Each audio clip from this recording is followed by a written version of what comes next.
성도 여러분, 그 희망 고문이라는 말이 있습니다.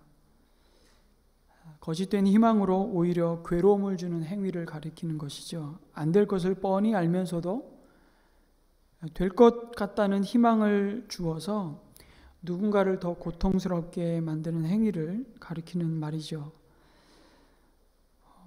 오늘 함께 읽은 말씀에서 바로 베데스다 연못가에서 이런 희망 고문을 당하고 있는 인생을 찾아오시는 예수님을 만나게 됩니다.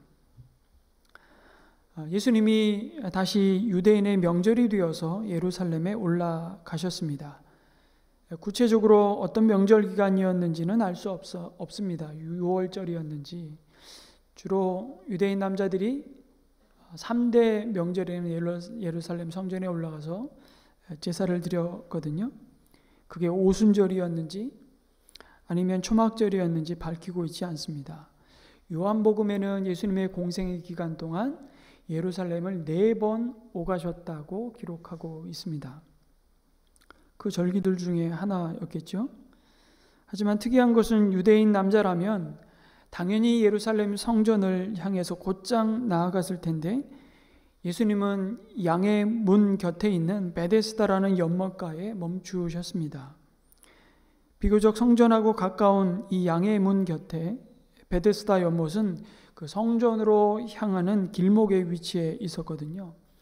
한번 사진을 잠깐 보시겠습니까? 여러분, 예루살렘 성에는 8개의 문이 있습니다. 그 중에 지금도 7개의 문은 여전히 사람들이 왕래하고 있는 사용되는 문입니다. 그 중에 템플 마운트라고 되어 있는 저 자리가 바로 예루살렘 성전이 있었던 자리입니다. 지금은 이슬람의 모스크가 서 있는 자리이죠. 황금동 모스크. 그 옆에 예루살렘 성벽에 보면 양문이라는 것이 있었고요. 예수님이 십자가를 지기 위해서 돌로로사 십자가의 길을 걸어가셨던 출발점이기도 합니다. 그리고 미문이라는 곳이 있습니다.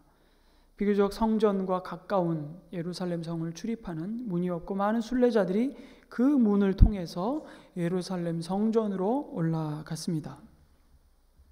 그 다음 장면을 보시면 지금 남아있는 양의 문의 모습입니다. 저도 예루살렘을 안 가봤기 때문에 사진으로만 이렇게 보고 있는데요. 그 다음에 그 문을 지나서 이제 유적으로 발굴되어서 지금 보게 되는 베데스다 연못터입니다. 굉장히 큰 사실은 연못이고 많은 성전에서 제사를 드리기 위해 잡기 위한 짐승들을, 특히 양들을 데리고 들어가던 문, 그리고 그 제물이 될 짐승들을 아마 씻겼을 법한 연못터가 지금 발굴이 되어 그대로 우리가 유적지로 좀 보고 있는데, 그 흔적 가운데 주랑의 흔적들을 지금 사진에도 볼 수 있습니다. 기둥. 여러분, 여기 베데스다 연못은 5개의 주랑이 있었다고 말씀하고 있는데, 이 주랑이라는 것은 여러 개의 기둥을 이렇게 나란히 세워서 그 지붕을 덮어 기다란 복도의 모습을 갖고 있는 것을 주랑이라고 하는데요. 그 복도를 따라서 눈먼 자들, 다리 저는 자들, 중풍병자들, 각종 질병으로 고통받는 이들로 그 주랑은 가득했습니다. 아니, 그곳이 무슨 병원도 아닌데 왜 병자들로 가득했는지를 3절과 4절에 오늘 말씀해 줍니다. 연못에 가끔가다 천사가 내려와서 그 연못물을 휘저으면 움직이는 순간 그 연못에 가장 먼저 뛰어들어가는 자에게 병고침의 기적이 일어났다는 그 신화와 같은 소문 때문에 병자들이 모여들었던 겁니다. 그러니까 베데스다 연못에서 놀라운 치유의 기적이 일어났다는 그 전설로 전해지는 이야기가 아마 당시 예루살렘을 비롯한 유대 사회에 널리 퍼져 있었던 것으로 보입니다. 쉽게 말해서 베데스다 연못가는 소위 소원을 빌면 이루어지는 명당 자리였던 것이죠. 지금도 우리나라에도 뭐 어디 가면 무슨 바위 해서 우리 새해 연초가 되면 많은 사람들이 가서 복을 비는 자리들 있지 않습니까? 마치 예루살렘의 그런 자리와 같은 곳이 바로 베데스다 연못가였습니다. 실제로 병이 나은 사람이 있었는지는 알 수 없습니다. 그냥 전설 같은 말을 믿고 사람들은 어쩌면 헛된 소망을 품고 세월을 그곳에서 낭비하며 죽음만을 기다리고 있는 현장이었죠. 그런데 공교롭게도 이름은 너무 아름다운 베데스다. 무슨 뜻입니까? 자비의 집이라는 뜻을 가진 연못이었는데 문제는 실제로 그곳엔 자비가 없었다는 사실입니다. 자비라는 이름만 있을 뿐 그곳에 있는 자들은 자비를 받은 자의 모습과는 너무나 동떨어져 보이는 그런 사람들만이 가득 모여서 희망 고문을 당하고 있는 것입니다. 그 이유가 무엇이라고요? 연못물이 움직일 때 그곳에 가장 먼저 들어가는 한 사람에게만 병에서 고침받을 수 있는 그런 혜택이 돌아가는 곳이었기 때문이죠. 아마 물이 움직이기 전에는 내 옆에 함께 누워있는 사람이 동병상련을 겪고 있는 동료요, 서로의 눈물과 아픔을 위로하고 공감해주는 위로자였을 겁니다. 아무도 의지할 수 없는 곳에서 유일하게 서로를 의지하며 서로 버틸 수 있게 하는 친구였을 겁니다. 그러나 일단 물이 움직이기 시작하면 상황은 순식간에 돌변합니다. 너 언제 봤냐는 식으로 연못에 먼저 들어가려는 사람을 못 들어가게 붙잡고 늘어지고 밟고 내가 먼저 들어가겠다고 죽기 살기로 무한 경쟁을 하는 자비가 아닌 잔인한 전쟁터로 변하고 마는 것입니다. 선착순이 지배하는 세상인 것이죠. 오늘 우리가 우리말로 표현한다면 오직 1등만을 기억하는 자비로운 곳이 아니라 더러운 세상이었습니다. 도대체 누가 어떤 이유로 그런 신화를 만들어냈는지 모르지만 그곳은 자비하고는 전혀 어울리지 않는 사실은 절망의 자리였습니다. 한마디로 베데스다는 자비를 가장한 치열한 경쟁과 결코 사람을 향해 자비를 줄 수 없는 잔인함이 가득한 곳이었다는 겁니다. 그런데도 병자들은 그 자리를 털고 일어날 수가 없는 겁니다. 이 자리가 그나마 병으로부터 해방될 수 있는 마지막 희망의 자리라고 믿고 있었기 때문이죠. 여러분, 그런데요, 그들도 어느 시점이 되면, 어느 세월이 지나가면 알았을 겁니다. 이 연못은 우리에게 희망을 줄 수 없구나.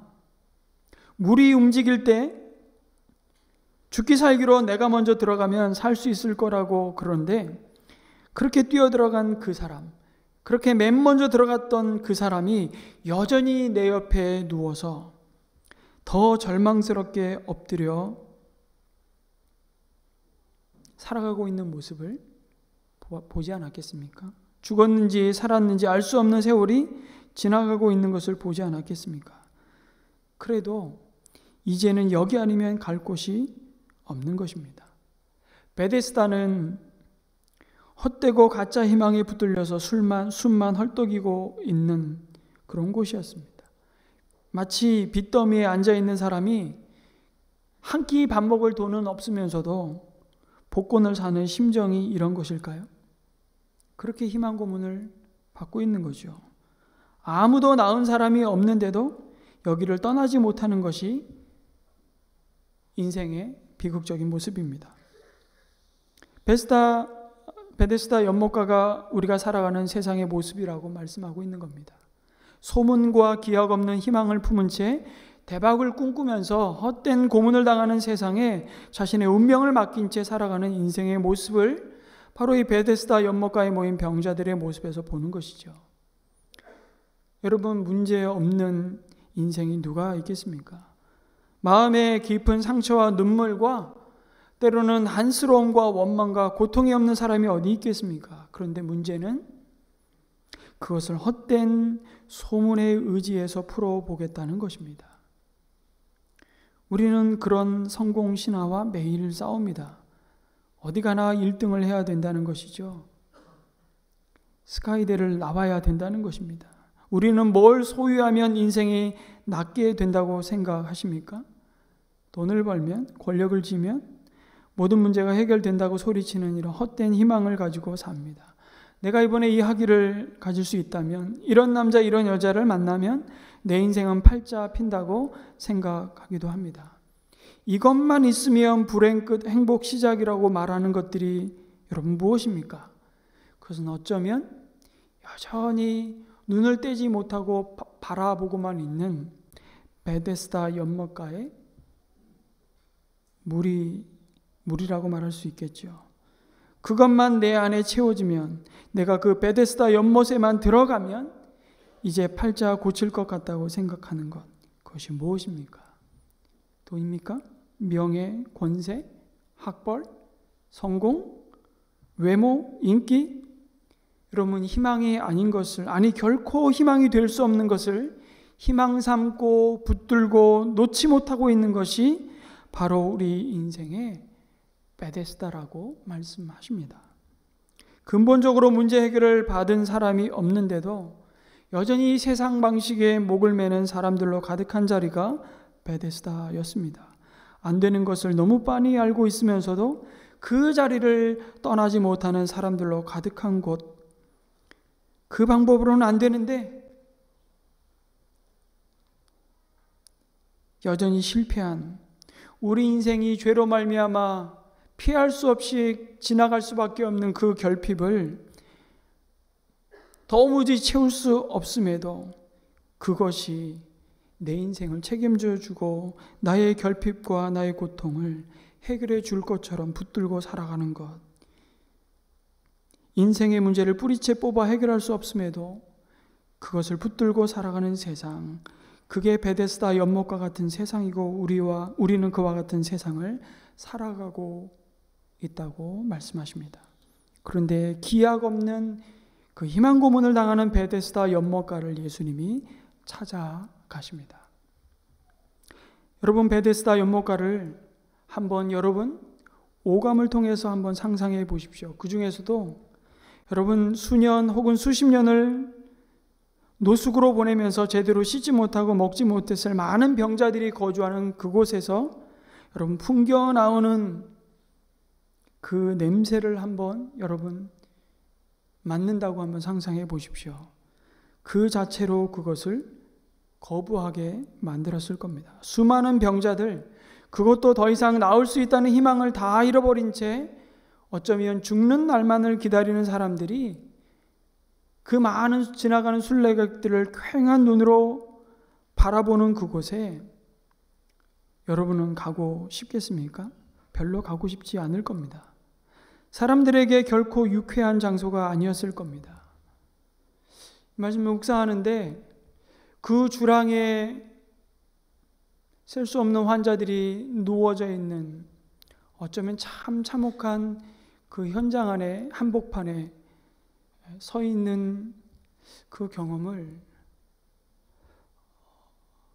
저는 남아공에서 노숙자 사역을 하는 선교사님을 도와서 함께 사역했던 그 기간에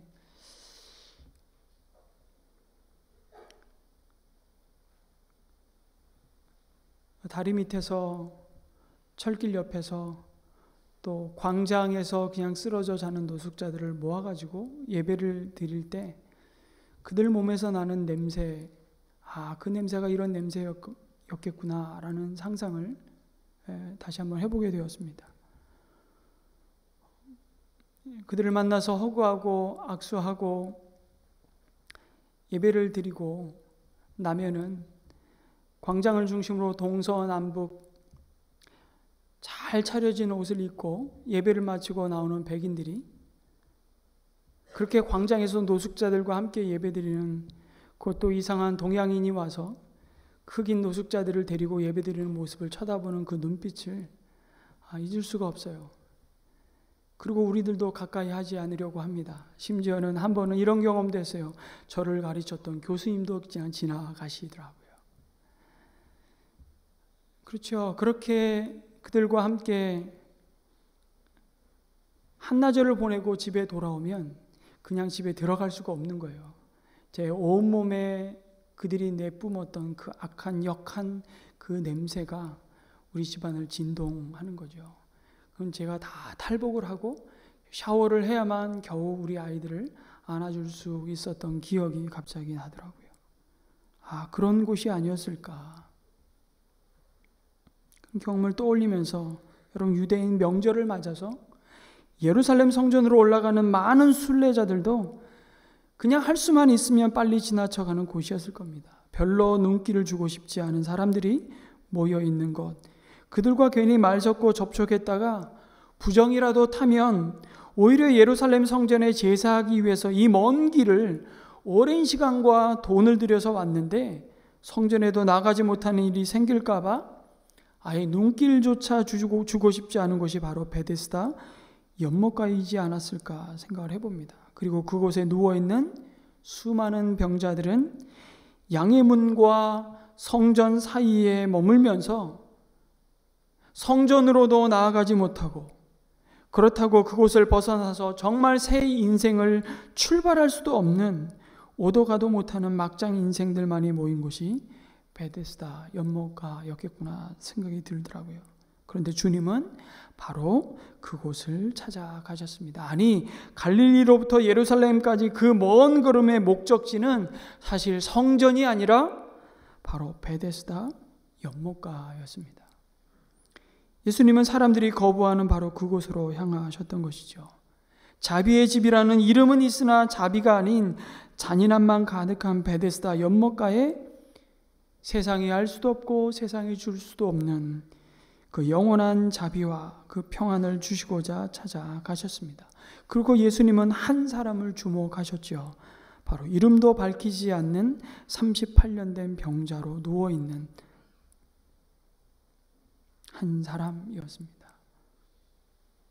왜 하필이면 예수님의 많은 병자들 중에 38년 동안 누워있었던 이 이름 없는 이 병자를 주목하셨을까요?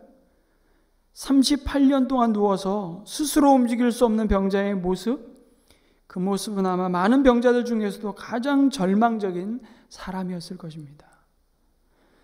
여러분, 12회를 혈루증을 앓던 여인이 그가 가진 모든 재산을 다 탕진하고 많은 의원에게는 나음을 얻은 것이 아니라 괴롭힘만 받았던 혈루병 12회를 혈루증을 앓았던 여인도 예수님을 찾아 나올 수 있었어요. 그리고 옷자락을 만지고 예수님이 치유하시는 능력이 그 여인에게 임하자 곧 나음을 얻는 놀라운 기적을 경험합니다.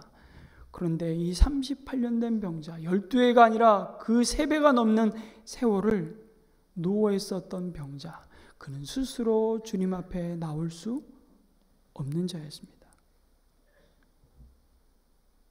안타깝게도 그는 사람들이 만든 헛된 신화에 사로잡혀서 베데스다 연못에서 일어날 수도 있다고 믿는, 그럼에도 그 치유의 기적을 받을 수 있는 그 희망을 붙들고 앉아 있었지만 어쩌면 그 수혜의 대상에서도 가장 멀리 있는 사람이라고 할 수 있습니다.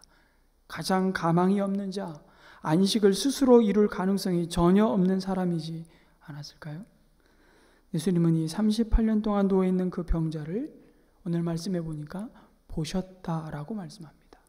그리고 이미 오랜 세월을 그렇게 보내고 있는 것을 아셨다라고 말씀하시죠. 여러분, 이 말씀이 얼마나 큰 위로가 되는지 모릅니다. 주님이 보시고 주님이 아시는 그 사람, 그가 이제 희망 고문조차도 가져볼 수 없는, 살았으나 죽은 자와 다를 바 없는 자임을 주님은 보셨습니다. 그리고 그렇게 세월을 죽지 못해 마지못해 보내고 있는 것을 주님은 아셨습니다. 여러분, 주님은 우리를, 아니 나를 정확하게 보시고 정확하게 아시는 분이십니다. 내가 왜 아파하는지, 내가 왜 속으로 눈물을 흘리고 있는지, 아무런 변화도 일어나고 있지 않은데 왜 이 베데스다 연못가를 떠나고 있지 못하는지 정확히 보시고 아시는 분이십니다. 내가 정말 무엇을 원하고 있는지를, 내가 나를 아는 것보다 나를 더 잘 알고 계시는 주님이십니다. 그래서 우리는 우리 인생을 주님께 내어드려야 하는 것이죠. 내가 내 인생을 책임질 수 있다고 한다면, 그래서 내 인생을 내가 정말 핸들링 할 수 있다면 더 잘 나갈 수 있을 것 같다고 생각하는 것은 오히려 예수님이 없는 고단한 인생, 방황하는 인생, 끊임없는 목마름으로 가란 인생이라고 말씀하십니다. 그러나 주님이 우리를 찾아오시고 우리를 보시고 우리를 아신다면 비로소 병든 우리의 영혼과 우리의 마음과 우리의 몸은 비로소 치유가 시작될 것입니다. 여러분, 그 어떤 사람도 그 어떤 능력도 재물도 채울 수 없는 그 죄가 가져다 준 결핍이 마침내 하나님의 자비로 채워질 것입니다. 그리고 모든 삶의 소망이 끊어진 이 한 사람을 바라보셨다는 이 사실 앞에 우리는 무엇을 확인하게 됩니까? 여러분, 이 세상의 그 어떤 인생도 하나님의 눈밖에 그냥 방치되어야 할 인생은 단 한 사람도 없다는 사실을 말씀하고 있는 것은 아닐까요? 포기할 인생은 없습니다. 그런데 우리는 너무 쉽게 절망합니다. 너무 쉽게 포기합니다. 너무 쉽게 외면합니다. 나도 나 자신을 외면하죠. 나 같은 인생은 틀렸어. 또 혹은 누군가를 향해서 다른 사람은 다 예수 믿어도 아주 저 인간은 예수 믿을 인간이 아니야. 혹시 그렇게 내 마음속으로 제껴둔 사람은 없습니까? 말 섞고 싶지 않은, 별로 내 인생에 도움이 되지 않는, 그래서 내 마음에 삭제해버린 혹시 누군가는 없습니까?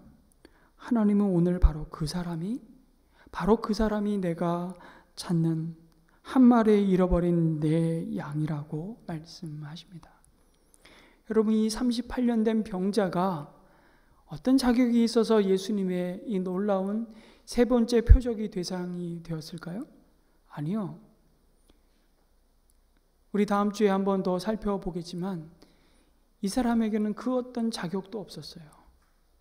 치유받을 만한 어떤 근거가 그에게는 없었어요. 여러분, 우린 지난주에 믿음에 대해서 이야기했지만 이 38년 된 병자는 믿음도 없었어요. 예수님이 찾으시는, 요구하시는 믿음도 없었다니까요. 그래서 이게 은혜입니다. 예수님은 38년 된 이 병자에게 물으십니다. 내가 낫고자 하느냐? 내가 낫고자 하느냐? 한번 따라해 보실까요? 내가 낫고자 하느냐? 아니, 뭐 이런 것을 물어보십니까? 말해서 못하겠습니까? 제가 몸이 아파서 병원에 의사를 찾아갔는데 의사가 대뜸 저에게 하는 말이 낫고 싶으세요? 이렇게 말한다면 얼마나 그게 불쾌하겠습니까? 아니, 이 베데스다 연못가에 누워있는 병자들 가운데 낫는 것을 원하지 않는 자가 누가 있겠습니까? 그럼에도 예수님은 이 38년 된 병자에게 확인하십니다. 내가 정말로 낫고자 하느냐? 어쩌면 이렇게 관심을 가지고 그의 마음에 그 열망과 그럼에도 너무 오랜 세월 그 간절한 소망이 무참히 좌절되고 또 무시되고 절망했던, 그래서 이제는 자신의 무가치함을 무한 반복했던 그에게 지금 필요한 한마디를 주님은 하고 계시는지도 모르겠습니다. 내가 낫고자 하느냐? 그 관심 어린 말 한마디가 필요한 사람임을 주님은 아셨습니다. 우린 누군가에게 어쩌면 이 질문을 물어야 할 대상들이 있는지도 모르겠습니다. 정말로 낫고 싶으십니까? 그런데 우리는 내가 낫고자 하는 그렇게 질문하시는 주님 앞에 이 병자가 당연히 네, 그렇습니다. 이 병에서 고침받고 싶습니다. 그런 대답이 나올 것이라고 생각을 하는데, 그런데 그 말을 못하는 것입니다. 아니, 그 말을 할 수가 없는 것입니다. 여러분, 그게 인생입니다. 그것이 너무 오랜 세월 헛된 희망을 붙잡고 고문당한 모든 인생의 반응입니다. 자기도 자기가 뭘 원하는지 모르는 거예요. 그러면서 38년 된 병자는 오히려 이 질문에 한맺힌 대답을 합니다. 연못물이 움직일 때 나를 못에 넣어줄 사람이 없다고 말하잖아요. 동문서답하는 거예요. 그래서 다른 사람이 자기보다 먼저 그 베데스다 연못에 들어가서 자신은 고침받을 기회조차 없다고 말하는 것입니다.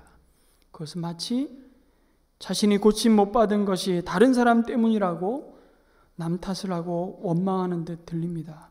그리고 자신의 모든 희망은 오로지 연못의 물이고 자기 문제의 핵심은 그럼에도 자기를 돌보지 않고 자기보다 먼저 움직이는 자들 때문이라고 하소연하고 있는 것입니다.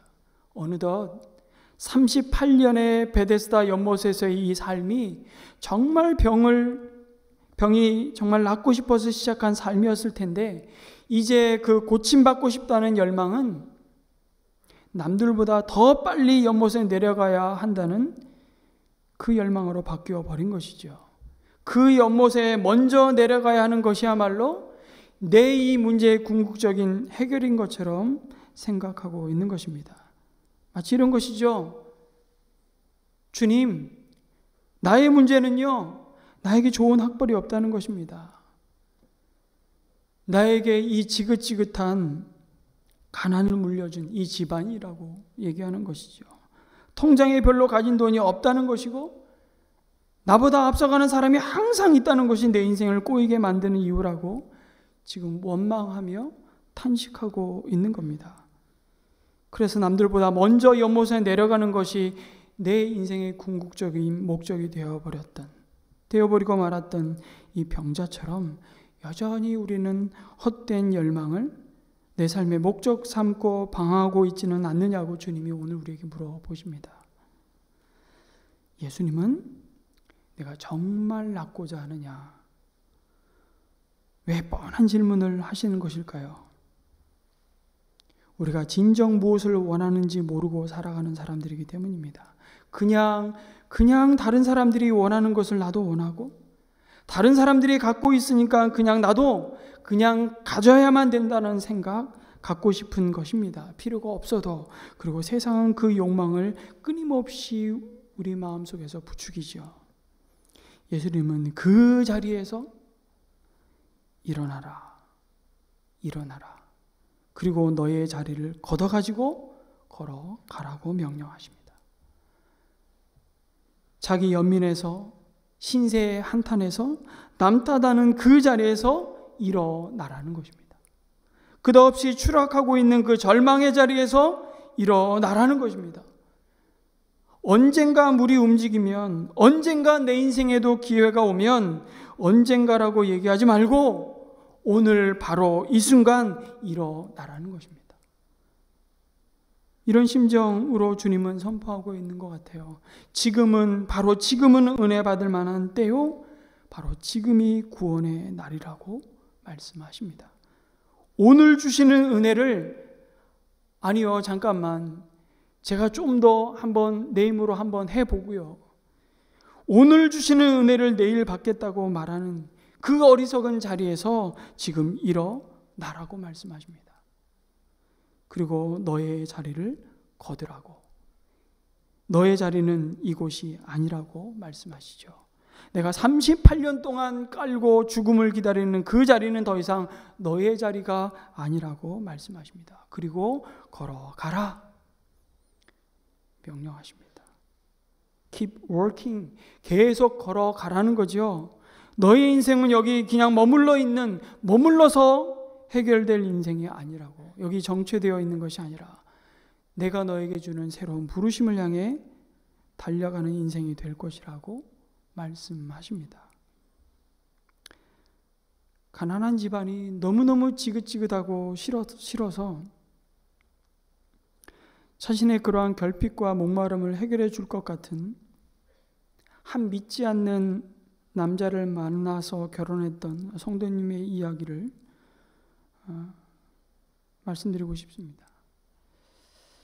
그런데 이 여자 성도님이 그때 그 결정과 그 선택을 가만히 돌이켜보니까 아주 철저히 안목의 정욕과 이생의 자랑을 쫓아내린 결정이었다고 고백하는 것입니다. 가족 우상이 있는 남편을 섬기면서 아프게도 첫째 딸을 임신하고 낳았는데 선천성 심장병이 있는 아이였습니다. 그리고 큰 아이를 돌보면서도 둘째 딸을 하나님께서 주셨는데 그 작은 아이를 통해서 자신의 인생을 보상받고 싶었습니다. 하지만 큰 아이의 병이 낫기만을 바라며 열심을 내는 가운데 작은 아이가 서서히 병들어가는 줄을 알지 못했던 것입니다.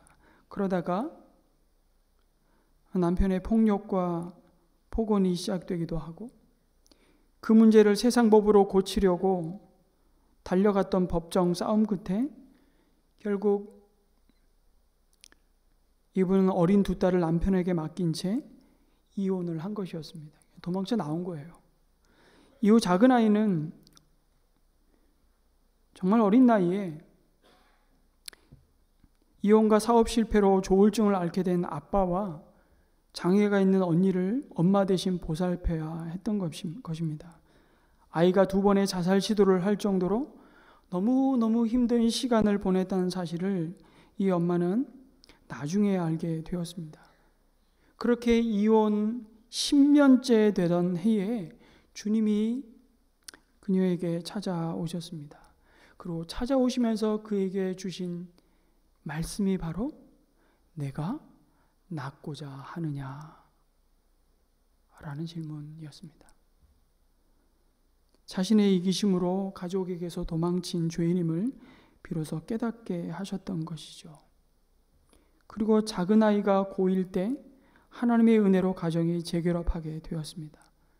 하지만 그 지나온 세월 동안 아빠는 아빠대로 아이들은 아이들대로 정말 무참히 망가진 그 인생에 처절한 고통들을 쏟아내놓기 시작한 것입니다. 누구에게? 엄마에게. 아이는 무기력으로 널브러져 온종일 잠만 잤답니다.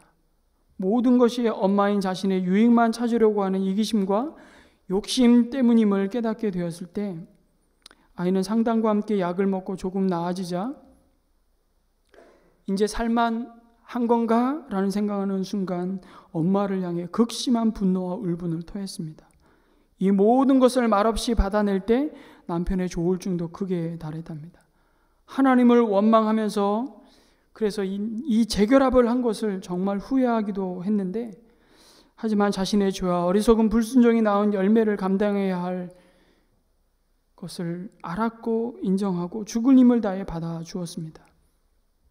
작은 아이는 자신의 전공을 찾아서 직장을 구했지만 그 5번의 공고사직을 당할 때마다 말씀으로 위로를 받기도 했지만 그때 아이는 엄마를 향해서 이렇게 쏟아 퍼붓는 겁니다. 내가 얼마나 힘들었는지 알아? 정작 엄마가 필요할 때는 내 옆에 없었잖아. 근데 이제 와서 왜 내 삶을 간섭하는 거야? 그러면서 펑펑 울기만 하는 것입니다. 그 말에 엄마는 입이 다물어지고 같이 울었습니다. 그러면서 아이가 직장에서 번듯이 자리 잡고 그래도 사랑구실하고 돈을 벌어 내 삶에 부담을 주지 않기를 바라는 그 욕심이 목구멍까지 차 있어. 아이가 힘들다고 아우성치는 것을 못 본 척하고 싶은 그 자신의 완악함을 보게 된다고 고백하는 것이었습니다. 그래도 이 엄마는요, 이제 다시는 옛자리로는 돌아가지 않겠다고. 이제 나에게 일어나서 너의 자리를 걷어가지고 계속 걸어가라고 말씀하시는 주님이 자신과 함께 하심을 확신하기 때문이라고 그 은혜 나눔을 하는 것이었습니다. 여러분, 어두운 터널을 끝이 올까 싶은 그 어두운 터널을 지나갈 때는 주저앉지 않고 계속 지나가야 합니다. 어두운 터널 안에서는 주저앉지 않고 걷기만 해도 승리하는 것이더라고요. 그리고 주님은 그 걸음에 한 걸음 한 걸음 앞서서 그리고 때로는 함께 그 걸음을 걸으시며 변함없이 함께 하신다고 약속하십니다. 그게 자비가 없는 베데스다 연못가에 온전한 자비하심으로 은혜를 베푸시는 주님의 모습입니다. 여러분, 주님은 일어나 내 자리를 들고 걸어가라고 명령하십니다. 오늘도 우리를 향해서 어떻게 그렇게 명령할 수 있습니까? 생각해 보세요. 38년 된 한 번도 일어서 보지 못한 병자 아닙니까? 예수님만이 생명의 주인이시기 때문이죠. 예수님만이 죽음의 자리에서 영원한 생명을 가져오실 수 있는 생명의 근원이시기 때문입니다. 그래서 어떻게 38년 동안 일어나 본 적이 없는 자에게 일어나서 그럼에도 그 자리를 걷어가지고 걸어가라고 말할 수 있을까? 여러분, 그것이 신기하고 놀랍습니까? 아닙니다. 사실은 하나도 신기하고 놀랄 일이 아닙니다. 이 자리에 예수님의 이름으로 하나님께 이 시간도 나와 예배드리는 우리 모두가 그렇게 영원한 사망의 자리에서 주님의 말씀으로 다 살아난 자들이라고 말씀하십니다. 예수님이 생명의 주인이심을 잊지 마시기 바랍니다. 그러자 그 사람은 오늘 말씀해 보니까 곧 즉시 나와서 자리를 걷어가지고 걸어갔다고 말씀합니다. 움직이는 물이 그를 고쳐준 것이 아니라 단지 말씀으로 고치십니다. 병자의 기대처럼 물을 움직이게 하고 그를 물에 넣는 방법으로 치유하지 않으셨습니다. 예수님이 생명과 치유의 물 그 자체이시기 때문이죠. 예수님은 38년 된 병자를 연못에 누구보다 빨리 들어가게 하심으로 회복시키지 않으셨습니다. 오직 그 회복은 예수 그리스도만이 주실 수 있으십니다. 친히 말씀으로 고치셨습니다. 여러분, 진정한 자비, 오늘 우리에게 이미 부어진 그 은혜는 내가 그 연못에 들어갈 수 있도록 사람들이 내게 베풀어 줄 수 있는 것이 아니라 자비의 주님께서 나에게 베풀어 주셔야만 근본적인 치유와 회복이 일어나는 것입니다. 나의 비참함을 아시고 나의 눈물과 깊은 수렁에서 우리 자신의 힘으로는 도무지 헤어나올 수 없는 그 절망의 사람인 것을 보시고 아시는 자비의 주님께서 나에게 오셔서 나에게 말씀하셔야만 비로소 진정한 구원은 이루어지는 것입니다. 여러분, 우리가 지금 어떤 자리 가운데 있든 우리의 진정한 베데스다 연못과 그 자비의 집은 우리 주님 한 분이신 것을 믿습니다. 여러분, 이 믿음을 따라 예수님이 앞서 걸어가셨던 그 길을 동일하게 걸어갔던 제자, 그리고 성전 미문을 기도의 시간이 되어서 성전을 향해 나아가다가 미문을 지나 나면서부터 한 번도 일어서 본 적이 없는 그 병자를 향해 베드로와 요한은 예수님과 동일하게 명령합니다. 나에게 은과 금은 없지만 나에게 있는 예수 그리스도의 이름으로 명하노니 일어나 걸어라. 여러분, 줄 수 없는 곳으로 희망을 품게 하지 않았습니다. 만약 은과 금이 근본적으로 그 죄가 가져온 죽음에서 건질 수 있었다면 우리는 그것을 열심히 추구해야 할 것입니다. 어떻게 해서든지 그것을 더 많이, 더 빨리 확보해야 할 것입니다. 그것이 우리의 삶을 어떤 위협과 공격으로부터, 비참함으로부터 지켜주고 보호해 줄 수 있다면 우리는 수단과 방법을 가리지 말고 경쟁에서 이겨서 붙잡아야 할 것입니다. 그러나 그것은 우리에게 생명을 줄 수 없습니다. 조금 편안함은 줄 수 있을지 모르지만 참된 평안은 줄 수 없습니다. 여러분, 주님의 교회가 회복해야 할 것은 병 고치는 능력이 아닙니다. 부자 되고 형통하게 하는 능력이 아닙니다. 바로 예수님이 우리의 생명이요 우리 인생의 궁극적인 답이 되신다는 복음이 회복되어야 합니다. 주님의 몸인 교회가, 아니 교회로 부르신 우리 자신이 이 시대의 진정한 그 이름에 걸맞는 예수님이 찾아오시며 함께 하심으로 값없이 주시는 자비의 집, 생명이 흐르는 베데스다 연못가이기를 간절히 주님의 이름으로 축원합니다. 아멘.